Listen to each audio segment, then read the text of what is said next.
Hello all, this is Sanvi Sharma. I welcome you all to my YouTube channel Soulful Journey.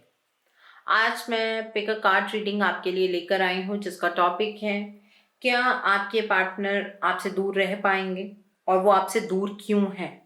ठीक है, इस topic के ऊपर आज हम वीडियो बनाने जा रहे हैं। आज की रीडिंग हम इसी चीज़ के ऊपर चेक करने जा रहे हैं।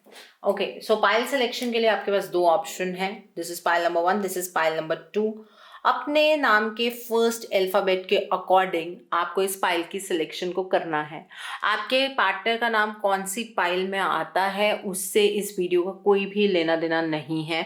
इस बात को बहुत क्लियरली समझ लीजिए। नीचे कमेंट सेक्शन में ये कमेंट नहीं आना चाहिए कि मैम हमारे पार्टनर का नाम तो सेम ही पाइल में आता है, वीडियो आप देख रहे हैं, आपके पार्टनर नहीं देख रहे हैं। एनर्जी उसी तरह से चैनलाइज यहाँ पर की जाएगी। ठीक है, ओके। सो वीडियो स्टार्ट करने से पहले, जैसे कि आप सबको पता है, मैं अपने पिक अ कार्ड रीडिंग के अंदर या फिर कलेक्टिव रीडिंग के अंदर मैं एक क्वेश्चन का आंसर देती हूँ। तो आज भी मैं एक क्वेश्चन का आंसर देने वाली हूँ। रैंडम क्वेश्चन पिक करूंगी और मैं क्वेश्चन का आंसर दूंगी।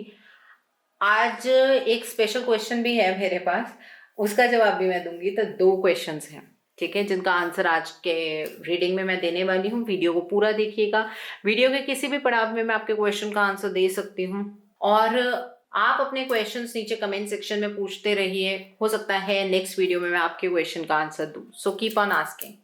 Okay, so now let's start. जिन्होंने पाइल नंबर 1 चूज किया है, क्या आपके पार्टनर आपसे दूर रह पाएंगे और आज वो आपसे दूर क्यों हैं? लेट्स सी दैट आपके पार्टनर क्या आपसे दूर रह पाएंगे। Let's see with these cards. इसमें हम रीजन भी देखेंगे कि वो आपसे दूर क्यों हैं। अगर आप एक दूसरे के साथ भी हैं तब भी अगर आपके अंदर मन मुटाव है, आप इस रीडिंग को देख सकते हैं। ठीक है, ये सभी ज़ोडिक साइंस के लिए रीडिंग है, टाइमलेस रीडिंग है। देखते हैं। ओके, सो दो कार्ड्स निकल कर आए हैं। 4 of wands, 5 of wands. The which का कार्ड है यहाँ पर। 9 ऑफ एथेंस का कार्ड है यहाँ पर। नाइट ऑफ कैलिसेस का कार्ड है and bottom of the deck पर क्वीन ऑफ कैलिसेस का कार्ड है। सो एक चीज तो बहुत क्लियर है कार्ड से। एक तो आपके पार्टनर आपको लेकर इमोशनल बहुत है। वो बाहर से अपने आप को बहुत ही अथॉरिटेटिव शो करते हैं, लेकिन अंदर से उनके अंदर एक इमोशनल टर्मोइल चल रहा है। अंदर एक जज्बातों का भंवर है जिससे ना तो वो फाइट कर पा रहे हैं ना निकल पा रहे हैं। ठीक है, आपके पार्टनर बहुत कुछ सोचते हैं आपके बारे में। ठीक है, और जहाँ से मैंने ये क्वेश्चन शुरू किया, पहले उस क्वेश्चन का आंसर दूंगी। क्या आपके पार्टनर आपसे दूर रह पाएंगे? नहीं, आपके पार्टनर आपसे दूर नहीं रह पाएंगे। वो उनको आपकी याद सताती रहेगी। उन्हें आपके साथ एक कमिटमेंट जोन में एंटर करना है। आपके पार्टनर आपसे दूर नहीं रह पाएंगे, इसमें कोई भी डाउट नहीं है। आपका एक डेफिनेटली अलग किस्म का बॉन्ड है एक दूसरे के साथ, और इस बॉन्ड को आपके पार्टनर बढ़ते वक्त के साथ समझ पा रहे हैं, लेकिन उसके लिए कोई एक्शन नहीं ले पा रहे हैं। इसमें भी पूरी सच्चाई है। ठीक है, इसमें भी कोई शक नहीं है। यहाँ पर आपके पार्टनर आपको याद बहुत ज़्यादा करते हैं। अब क्यों वो आपसे दूर हैं, इस बारे में डिस्कस कर लेते हैं। एक्चुअली क्या है, आज के पॉइंट पर आप दोनों का ओपिनियन पॉइंट सेम नहीं है। आपका ओपिनियन डिफरेंस बहुत ज़्यादा है। आप उनकी सिचुएशन को शायद समझ नहीं पा रहे हैं।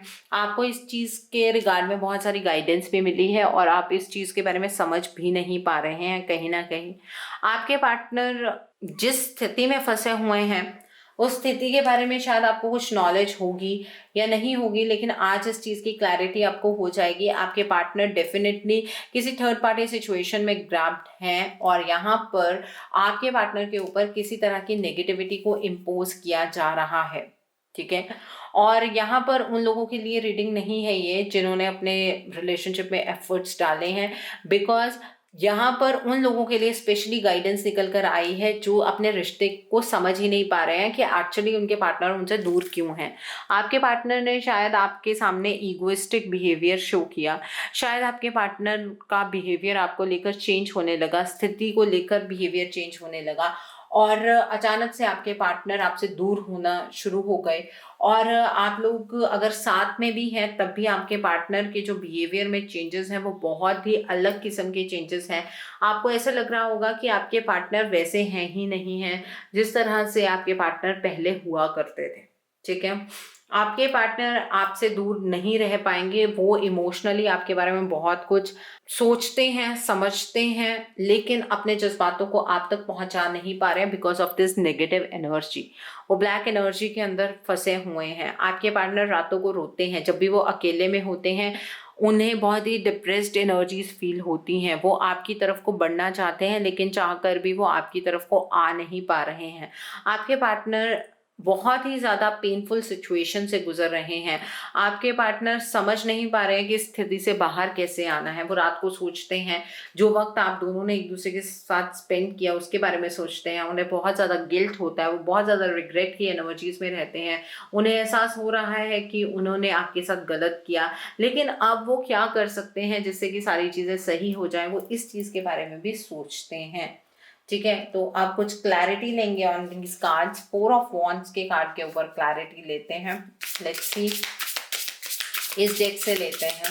आपके पार्टनर आपसे दूर नहीं रह पाएंगे, ये बात श्योर है, लेकिन इसमें टाइम गैप बहुत ज़्यादा हो जाएगा। आपके पार्टनर फील बहुत करते हैं आपको लेकर। आप अपने रिलेशनशिप में एफर्ट्स लगाइए, डेफिनेटली आपके पार्टनर इस सिचुएशन से बाहर निकल आएंगे। लेट्स सी 4 ऑफ वॉन्ड्स का कार्ड यहाँ पर क्या इंडिकेट कर रहा है? अवेकनिंग। आपके पार्टनर को एहसास हो रहा है कि ये जो रिलेशनशिप आप दोनों के बीच में है ये बहुत ही स्पेशल टाइप का रिलेशनशिप है। ईश्वर ने इस रिलेशनशिप से आप दोनों को ब्लेस किया है। उन्हें समझ आ रहा है कि आप उनकी ज़िंदगी में क्या अहमियत रखते हैं, आपको ईश्वर ने उनकी ज़िंदगी में क्यों भेजा है, आप दोनों किसी स्पेशल टाइप की जर्नी पर हैं। इस तरह की बातें आपके पार्टनर अब समझ पा रहे हैं। इसी वजह से मैंने कहा कि वो आपसे दूर होते हुए भी कहीं ना कहीं आपके पास ही हैं। आपको उनकी एनर्जीज डेफिनेटली कहीं ना कहीं फील होती होंगी, लेकिन आप फिर भी ये सोचते होंगे कि फिर भी वो कांटेक्ट क्यों नहीं कर रहे हैं। उसका रीज़न ये है कि उनके ऊपर किसी तरह की नेगेटिविटी इम्पोज की गई है। 5 ऑफ वॉन्ड्स का कार्ड, ग्रैटिट्यूड का कार्ड यहाँ पर निकल कर आया है। एक्चुअली आप दोनों का ओपिनियन पॉइंट मैच नहीं कर रहा है और आप इस चीज़ को लेकर कहीं ना कहीं इस डाउट में है कि मैं ऐसी चीज़ें फील करता जा रहा हूँ या करती जा रही हूँ, शायद दूसरे पर्सन के दिल में भी ये चीज़ नहीं है। तो अपने आप को ग्रैटिट्यूड की एनर्जीज में आपको लेकर आना ज़रूरी है। ठीक है, ईश्वर आपको रास्ता ज़रूर दिखाएंगे, वो आपको गाइडेंस ज़रूर देंगे इस चीज़ को लेकर कि किस तरह से आपको इस रिलेशनशिप को बचाना है। आपको ईश्वर का धन्यवाद कहना चाहिए जो भी आपको गाइडेंस मिलती है अपने इस रिलेशनशिप के रिगार्ड में। आपको आज ये चीज़ पता लगी है कि आप दोनों का ओपिनियन पॉइंट मैच क्यों नहीं कर रहा है, because of this negative energy, ये ब्लैक एनर्जी की वजह से आप दोनों का ओपिनियन पॉइंट आज के पॉइंट पे मैच नहीं कर रहा है। ठीक है, यहाँ पर द विच का कार्ड है। ये कार्ड क्या इंडिकेट कर रहा है? ये कर्मा है, ये कार्मिक है आपके। ठीक है, आप दोनों की कार्मिक सिचुएशन अराइज हो गई है दोनों के बीच में, जहाँ पर वैसे ना आई एम रियली सरप्राइज, जब भी मैं रीडिंग करती हूँ ना मुझे बहुत ज़्यादा एक अपने आप में मतलब आई फील ब्लेस्ड कि किस तरह से डिवाइन मुझे वो एनर्जी बताते हैं या जो मैं आप तक कम्युनिकेट कर पाऊँ।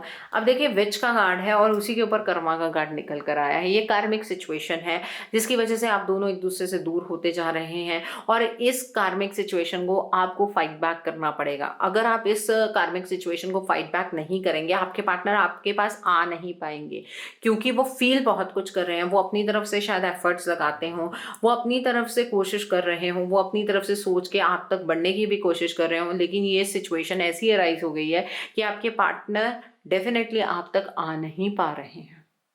ठीक है, तो ये पास्ट लाइफ कुछ कार्मिक कनेक्शन है, ये जो थर्ड पार्टी है और ये जो ब्लैक एनर्जी है, आप इस वजह से सफ़र कर रहे हैं। तो अपने पार्टनर को इस सिचुएशन से बाहर निकालना आपका फर्ज यहाँ पर बनता है। 9 ऑफ एथेंस का कार्ड है। Let's see that. Extra ordinary. आप आज के टाइम पर फील नहीं कर सकते ये चीज़ कि आपके पार्टनर रातों को उठकर रोते होंगे, आपके बारे में सोचते होंगे, लेकिन ऐसा हो रहा है, ये उनका एक एक्स्ट्रा ऑर्डिनरी बिहेवियर है। ये इस वजह से हो रहा है क्योंकि आपके पार्टनर की कहीं ना कहीं अवेकनिंग हो रही है, आपके पार्टनर सिचुएशन को समझ पा रहे हैं, आपके पार्टनर ये चीज समझ पा रहे हैं कि उनके आसपास कुछ ना कुछ गड़बड़ जरूर चल रही है, जिसकी वजह से वो अपनी खुद की एनर्जीज में नहीं है। वो जब अपनी एनर्जीज में लौटते हैं, वहीं पर ये थर्ड पार्टी कुछ ना कुछ ऐसा क्रिएट कर देती है, वो दोबारा से डिप हो जाता है एनर्जीज का।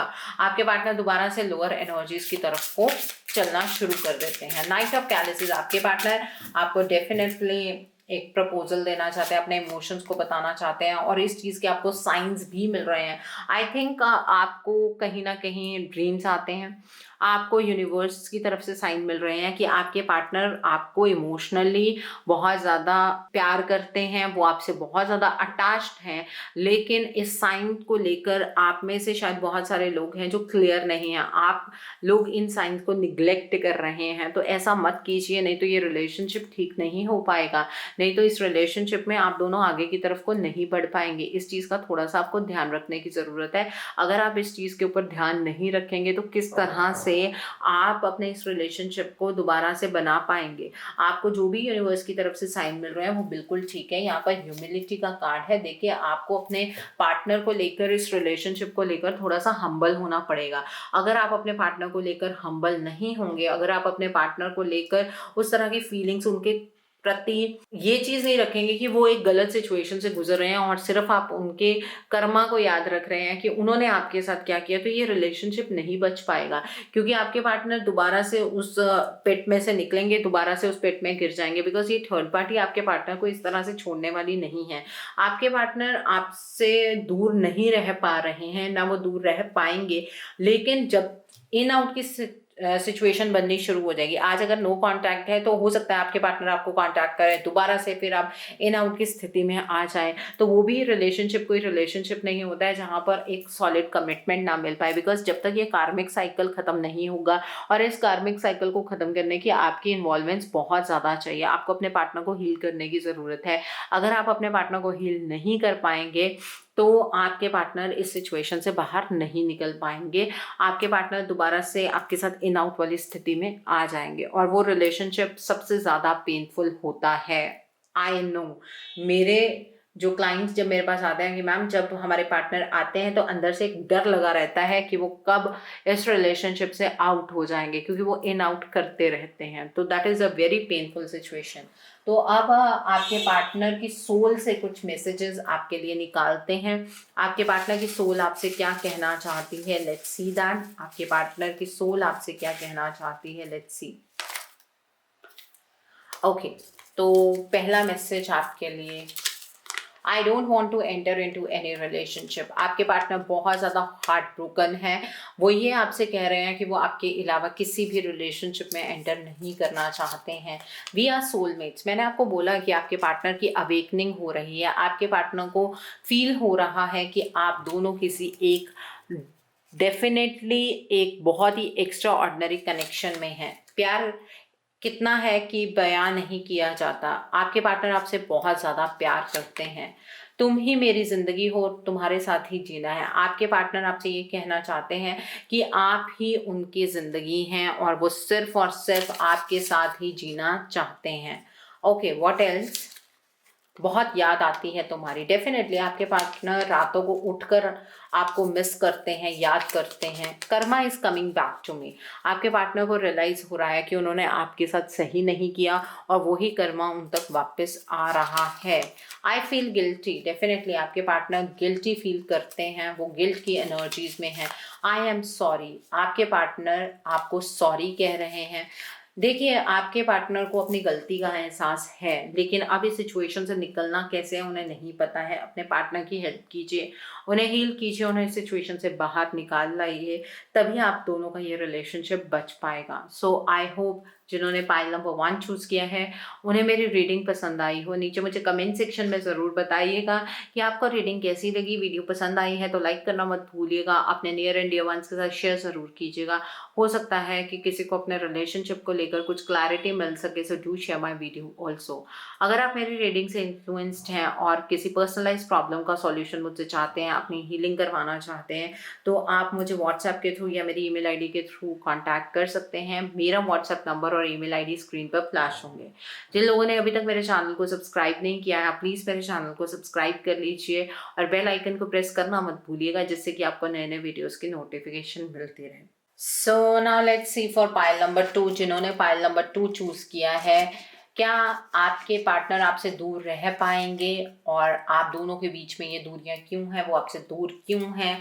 Let's see for pile number 2 people. Let's see क्या रीडिंग निकल कर आती है, क्या एनर्जीज हैं। Let's see that what are the energies. देखते हैं क्या एनर्जीज हैं। ओके, तो पहला कार्ड आप लोगों के लिए है ace of chalices. Next card is Page of Chalices. The next card is Five of Athens. Next card is Two of Chalices. Next card is Seven of Chalices. And bottom of the deck पर Knight of Athens का card है यहाँ। Okay, let's see the confirmational energies also. Ace of Chalices के ऊपर जो card है वो देखते हैं। Okay, दो कार्ड है। एक्सेप्टेंस और क्लियरिंग का कार्ड आया है, ठीक है। पेज ऑफ कैलिसेस का कार्ड डिवाइन लव का कार्ड है। Five of Athens outrageous openness का कार्ड है। सेंसिटिविटी का कार्ड है एंड रीफ्रेम का कार्ड है सेवन ऑफ कैलिसेस पे एंड सरेंडर का कार्ड है। ओके, फॉर पाइल नंबर 2 की रीडिंग स्टार्ट करने से पहले एक क्वेश्चन पूछा था। बहुत ही अलग किस्म का क्वेश्चन आया था। एक्चुअली जब भी मैंने बोला है कि कमेंट सेक्शन में आप क्वेश्चन पूछ सकते हैं, तो लोग जनरली अपने बारे में पूछते हैं, अपने करियर के बारे में पूछते हैं, अपने लव लाइफ के बारे में पूछते हैं। लेकिन मैं ये क्वेश्चन इस वजह से उठा रही हूँ बिकॉज ये क्वेश्चन मुझे पर्सनली बहुत पसंद आया और जिसने भी इतनी चीज़ सोची है वो पर्सन किस डीपनिंग के साथ अपने लाइफ को जी रहा है। I am really amazed. Nisha Dhiman है, उन्होंने पूछा कि मैम गॉड हमारे लिए स्टक कार्मिक सिचुएशन क्यों बनाते हैं, ठीक है।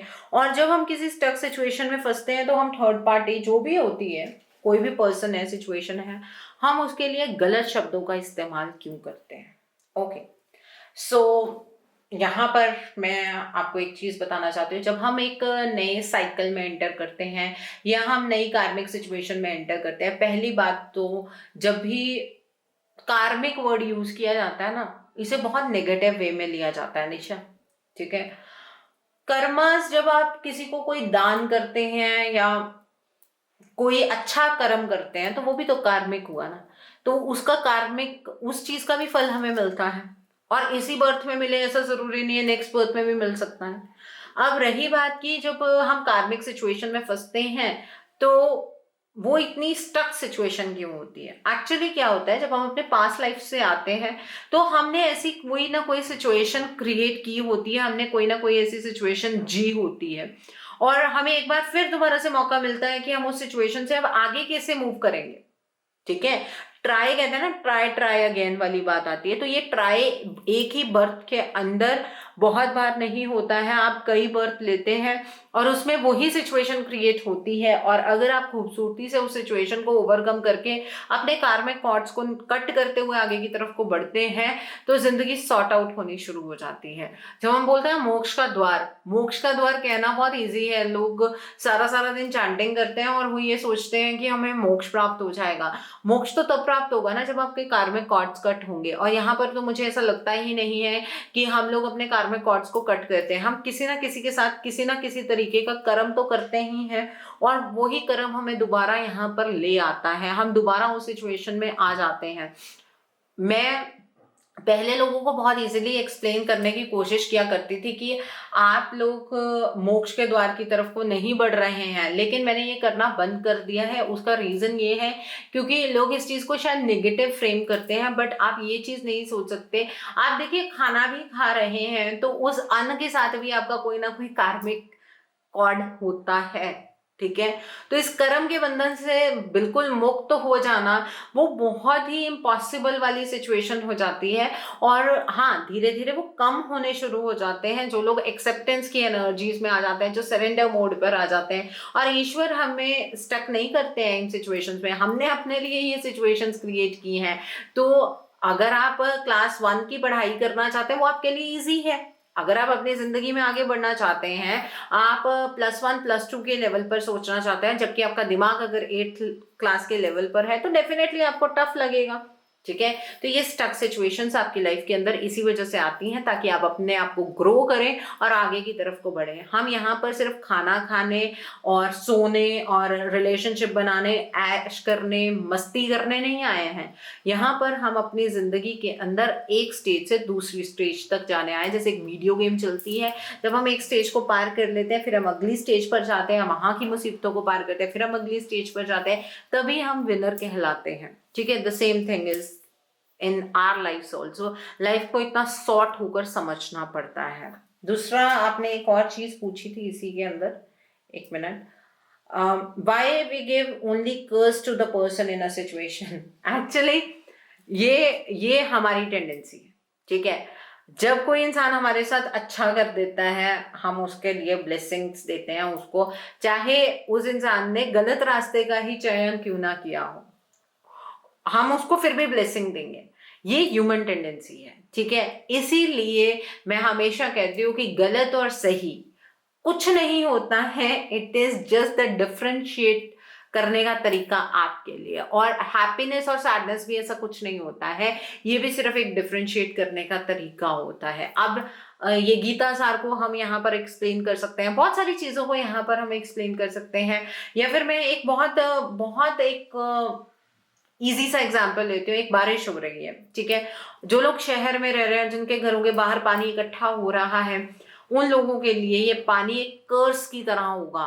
ठीक है, वो ईश्वर को बोलेंगे कि ये क्यों दे रहे हैं आप, ठीक है, आप बुरा कर रहे हैं, बहुत सारी चीजें होंगी ना। और अगर यही बारिश एक उस किसान से पूछे जिसके फील्ड सूख रहे थे, और अब इस बारिश से उसके जो फील्ड्स हैं वो तृप्त हो गए हैं और वहां पे अन्न पैदा होगा, उसके लिए ये वरदान है। ठीक है, ये ह्यूमन टेंडेंसी है। तो आई होप कि आपको ये चीज समझ आ गई हो। हमें किसी को भी कर्स नहीं करना चाहिए, और किसी को, जो हम ये बातें करते हैं ना, ये आपको पता लगेगा, आपको आपके कर्मों का फल मिलेगा। Who are you to decide कि किसको किसके कर्मों का फल मिलेगा। ऐसा नहीं होता है। आपको क्या पता कि आज वो पर्सन आपके साथ गलत कर रहा है, तो क्या पता आप पास्ट लाइफ में कुछ उसके साथ गलत करके आए हैं। तो ये जो कर्मों की किताब है ना, वो ईश्वर के हाथ में है, वो आपके हाथ में नहीं है। तो आई बिलीव इन कर्मा, और कर्मा उसके पास वापस जरूर आएगा। ये सारी जो टिपिकल लाइंस हम यूट्यूब से सीख गए हैं, हमें इन चीजों के ऊपर नहीं चलना चाहिए। ठीक है, सो निशा, आपका क्वेश्चन मुझे बहुत पसंद आया, सो दैट्स व्हाई मैंने आपके क्वेश्चन का आंसर दिया।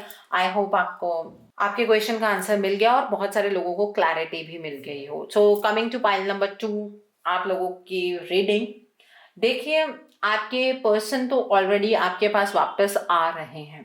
ठीक है, देख, यहाँ पर एस ऑफ कैलिसेस का कार्ड है विद एक्सेप्टेंस क्लियरिंग का कार्ड है। आपके पार्टनर आपके साथ दोबारा से पुराने वाले इमोशंस, बल्कि उससे भी अच्छे इमोशंस आपके साथ जीने वाले हैं। ठीक है, क्योंकि उन्होंने अपनी लाइफ में ये चीज एक्सेप्ट कर ली है कि गलती उनकी थी। ठीक है, और अब वो यूनिवर्स के फ्लो के लिए खुद से तैयार हैं। उनके ऊपर जितनी भी नेगेटिव एनर्जीज थी, जो भी चीजें थी, वो क्लियर हो रही हैं, धीरे धीरे क्लियर हो रही हैं। अभी मैं ये तो नहीं कहूंगी कि 100% क्लियरिंग हो चुकी है, लेकिन ये धीरे धीरे क्लियर हो रहा है। आप दोनों के बीच के जो भी ऑब्स्टिकल्स हैं वो धीरे धीरे हट रहे हैं, और आप दोनों को ये रिश्ता जीने का मौका डेफिनेटली मिलेगा, और ये अपने आप मिल रहा है। यहाँ पर पेज ऑफ कैलिसेस का कार्ड है। आपके पार्टनर आपको अपने इमोशंस बताना चाहते हैं, वो आपसे बहुत कुछ कहना चाहते हैं। आप दोनों एक दूसरे से जुदा होकर भी एक दूसरे से अलग नहीं हैं। आप दोनों अपना कनेक्शन जो है ना, उसको भूलने की कोशिश भी करते हैं, लेकिन दोबारा से आप उसी स्थिति पर आ जाते हैं। आप दोनों एक दूसरे से डिटैच नहीं हो पा रहे हैं, और आपको ऐसा लगता है कि अगर आप दोनों एक दूसरे के साथ कम्युनिकेट नहीं भी कर रहे हैं, तो कहीं ना कहीं एक कम्युनिकेटिंग मीडियम है, जो कि ये यूनिवर्स है, जिसकी वजह से आप दोनों के जो इमोशंस हैं वो एक दूसरे तक पहुंचते हैं। आप दोनों का ये रिलेशनशिप सही हो रहा है, वो आपसे दूर नहीं जा रहे हैं बल्कि वो आपके पास आ रहे हैं। लेकिन आपके पार्टनर कुछ ना कुछ फियर और एंजाइटी की एनर्जी में मुझे अब नजर आ रहे हैं। वो इस रिलेशनशिप को दोबारा से बनाना चाहते हैं, लेकिन उन्हें ऐसा लगता है कि अब अगर वो इस रिलेशनशिप में अपने इमोशंस को इन्वेस्ट करते हैं या वो अपनी बातों को आपसे कहेंगे तो उस चीज़ का कोई फायदा नहीं है, आप उन्हें किसी गलत ढंग से लेंगे। आपके पार्टनर ने जो चीज़ें आपके साथ की हैं उसकी वजह से उनको खुद को पता है कि आप उनके ऊपर विश्वास नहीं कर पाएंगे, ठीक है। और आपके पार्टनर को ये लगता है कि आपके पार्टनर जब अपने इमोशंस आपके सामने रखेंगे तो आप ये महसूस करेंगे कि आपके पार्टनर आपको बैकस्टैब करने आए हैं, वो आपको धोखा देने आए हैं। लेकिन आपके पार्टनर एक्चुअली आपसे ये कहना चाहते हैं या वो ये फील कर रहे हैं कि प्लीज़ आप अपने आप को ओपन कीजिए, ठीक है। आप इस चीज़ को समझिए कि हम दूर जाकर भी एक दूसरे से कभी अलग नहीं हुए हैं। और अब आपके पार्टनर आपको एक सरप्राइज देना चाहते हैं। आपके पार्टनर आपके सामने जब अपने इमोशंस रखेंगे तो उन्हें थोड़ा सा वक्त दीजिएगा। आई थिंक कि आपके दोनों के बीच में कुछ ट्रस्ट इश्यूज इस तरह के डेवलप हो गए हैं कि आप दोनों एक दूसरे को वक्त चलते ही एक दूसरे के ऊपर ट्रस्ट कर पाएंगे। ऐसे आप दोनों के बीच में ट्रस्ट नहीं बनेगा, लेकिन आपको एक दूसरे के ऊपर ट्रस्ट क्रिएट करने के लिए टाइम देने की ज़रूरत है और अपने आप को एक रिसीविंग मोड पे डालने की ज़रूरत है। जब तक आप दोनों एक दूसरे को एक रिसीविंग मोड पर नहीं लेंगे, मतलब जो आपके पार्टनर आपको कहना चाहते हैं आप वो रिसीव नहीं करेंगे और जो आपके पार्टनर आपको समझाना चाहते हैं आप वो नहीं समझेंगे, तब तक ये रिलेशनशिप में एक स्टेबिलिटी नहीं आ पाएगी। आपके पार्टनर आपकी तरफ को बढ़ रहे हैं, वो आपसे दूर नहीं है। बहुत जल्द आप यूनियन की एनर्जीज में आ जाएंगे। आपके पार्टनर आपके साथ एक इक्वल गिव एंड टेक का रिलेशनशिप निभाना चाहते हैं। वो आपके साथ जो अपना रिलेशनशिप है उसको बहुत प्योर मानते हैं और वो अब इस रिलेशनशिप में दोबारा से इन आउट की स्थिति में नहीं जाना चाहते हैं। वो एक क्रॉस रोड पर आ गए थे एक टाइम पर जब उन्हें चूज करना था कि उन्हें आगे की तरफ को बढ़ना है कि आप तक वापस आना है, तो उन्होंने आपको चूज किया है और आपके पार्टनर आप तक वापस आ रहे हैं। लेकिन यहाँ पर मुझे ऐसा लग रहा है कि आपके पार्टनर झिझक रहे हैं, उनके अंदर एक घबराहट है। आपके पार्टनर आप तक वापस आने के लिए थोड़ा सा टाइम ले रहे हैं, लेकिन अब ये टाइम ज़्यादा लंबा नहीं होने वाला है क्योंकि आपके पार्टनर अपनी स्टक सिचुएशन से भी परेशान हो गए हैं। बहुत कुछ कहना चाहते हैं, बहुत कुछ शेयर करना चाहते हैं आपके पार्टनर आपसे। आपके पार्टनर आपके प्रति बहुत ही सकारात्मक हैं, वो ये चीज़ें आपको शो नहीं कर रहे हैं। और जब आपके पार्टनर आपसे पहली बार बात करना शुरू करेंगे वो एक बार आपको चेक भी करने की कोशिश करेंगे। वो ये चेक करने की कोशिश करेंगे कहीं आप उनको लेकर कुछ डाउट में तो नहीं है, कहीं आपको उनके ऊपर ट्रस्ट ही ना हो, वो इन चीज़ों को चेक करेंगे। तो इसलिए जब भी आपके पार्टनर आपसे बात करने की कोशिश करें तो आपको अपने पार्टनर से बहुत सोच समझ के बात करनी है। उन्हें एक पल के लिए भी ऐसा नहीं लगना चाहिए कि आप दोनों के बीच में कोई ट्रस्ट इश्यूज हैं या फिर आप उनके ऊपर विश्वास नहीं करते हैं। आपके पार्टनर अब इमीडिएट एक्शन लेंगे क्योंकि वो धीरे धीरे धीरे धीरे इस रिलेशनशिप के प्रति सरेंडर होते जा रहे हैं, ठीक है। आपके पार्टनर समझ रहे हैं कि इस रिलेशनशिप में अगर वो अपनी ईगो को साथ लेकर चलेंगे, अपने चीज़ों को फुलफिल करने के लिए पीछे चलेंगे, मतलब उस चीज़ के पीछे चलेंगे, तो कहीं ना कहीं आपके पार्टनर और आप अलग हो जाएंगे। आपसे उन्होंने अलग रहकर भी देख लिया, वो आपसे अलग नहीं रह पाते हैं और अब वो एक चांस चाह रहे हैं जहां पर वो ये इस रिलेशनशिप में 100% दे सके। और अगर आप दोनों नॉन सेपरेटेड जोन में हैं, एक दूसरे के साथ हैं, तो आपके पार्टनर पूरे निरंतर प्रयास कर रहे होंगे कि आपके साथ वो एक अच्छा रिलेशनशिप बना सके। आपके पार्टनर आप तक वापस आते हुए यहाँ पर मुझे नजर आ रहे हैं। आप दोनों के बीच में दूरियां खत्म होती हुई नजर आ रही हैं। आपके पार्टनर अपने आप में एक बहुत अलग सा चेंज डेवलप कर रहे हैं। आपकी जो भी ब्लॉकेजेस थी वो यहाँ पर क्लियर होती हुई नजर आ रही है। एनर्जी के अंदर चेंज है। आपके पार्टनर की सभी ब्लॉकेजेस यहाँ पर क्लियर होती हुई नजर आ रही है। अब वो आपसे दूर नहीं रह पाएंगे, ठीक है। उनकी स्कूल से कुछ मैसेजेस आपके लिए देखते हैं, उसके बाद मैंने एक और क्वेश्चन का आंसर देना है, बिकॉज वो क्वेश्चन का आंसर देना यहाँ पर ज़रूरी है, वो मैं दूंगी, ठीक है। तो I take out these messages जो बहुत इकट्ठे हैं, ओके।